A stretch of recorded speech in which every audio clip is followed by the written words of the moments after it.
বাবার মৃত্যুর খবর পেয়ে প্রচন্ড অবাক হয়ে তার মুখে আজকে আওয়াজ বেরিয়েছে, সে কথা বলতে পারছে।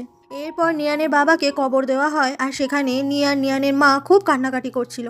সবাই নিয়ানের বাবাকে খুব ভালোবাসতো। এখানে চিয়ানের বোন কেচিং, মিংসু ওরা সবাই এসেছে। নিয়ান এখনো কাউকে বলেনি ও কথা বলতে পারছে, আর সেই জন্য এখনো ও সাইন ল্যাঙ্গুয়েজ দিয়ে সবার সঙ্গে কথা বলছে।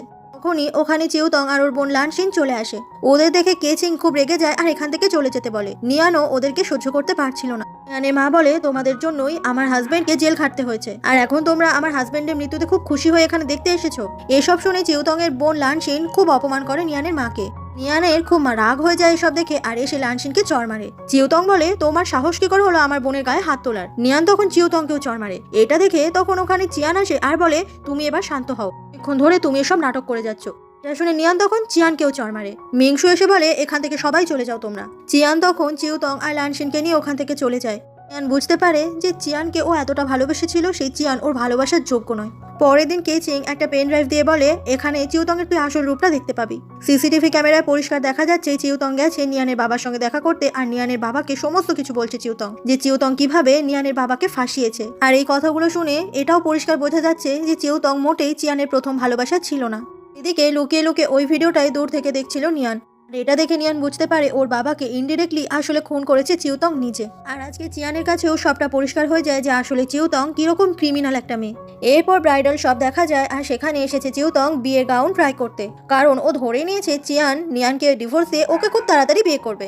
আর চিউতং এর নির্লজ্জ এই বোনটা সবসময় চিউতংকে সাপোর্ট করে। সেই সময় ওখানে নিয়ান চলে আসে আর নিয়ান অনেকটা চিউতং এর মতো সাজ দিয়ে এখানে এসেছে। নিয়ানকে এরকম সাজে ওরা দেখে তো প্রচন্ড অবাক হয়ে যায় আর জিজ্ঞাসা করে নিয়ান এখানে কেন এসেছে আর এরকম সাজেই বা কেন এসেছে।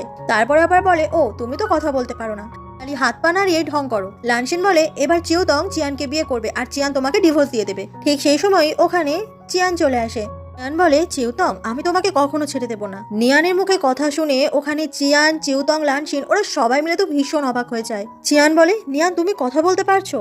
চিয়ান বলে, প্রথমে তুমি আমার বাবাকে জেলে পাঠিয়েছো আর তারপর আমার রক্ত নিয়ে 3 বছর বেঁচে থাকলে, সবকিছু চিয়ানের জন্য। তুমি চিয়ানকে নিয়ে নাও, ওকে আমার এমনিও লাগবে না। কথাটা বলে নিয়ান তখন নিজের ইউএসডি রিপোর্টটা চিউতংকে দেখায়। চিউতং এটা দেখে তো অবাক হয়ে যায় যে নিয়ান আসলে প্রেগনেন্ট। যেটা জানতে পেরে চিয়ান সে তো নিজেও অনেকটা অবাক হয়ে যায়। নিয়ান তখন চিয়ানকে চড় মারে আর বলে, সারপ্রাইজটা কেমন লাগলো বলো। নিয়ান ওখান থেকে চলে যাওয়ার সময় চিয়ান বলে, তুমি এই কথাটা আমাকে বলোনি কেন? নিয়ান বলে, আমি ডিভোর্স চাই। কথাটা বলে নিয়ান ওখান থেকে চলে যায়। চিউতং বলে, চিয়ান তুমি তাড়াতাড়ি করে নিয়ানকে ডিভোর্স দিয়ে দাও, তারপরে আমরা বিয়ে করব। চিয়ান বলে, আমি তোমাকে বিয়ে করব এটা আমি কখনোই বলিনি চিউতং, কারণ আমি অলরেডি নিয়ানকে বিয়ে করে ফেলেছি। আর তাছাড়া আমি জানতে পেরে গেছি যে নিয়ানের বাবা তোমার জন্যই মারা গেছে, আমি সমস্ত কিছু দেখেছি। এসব শুনে খুবই অবাক হয়ে যায় চিউতং। চিয়ান তখন ওখান থেকে চলে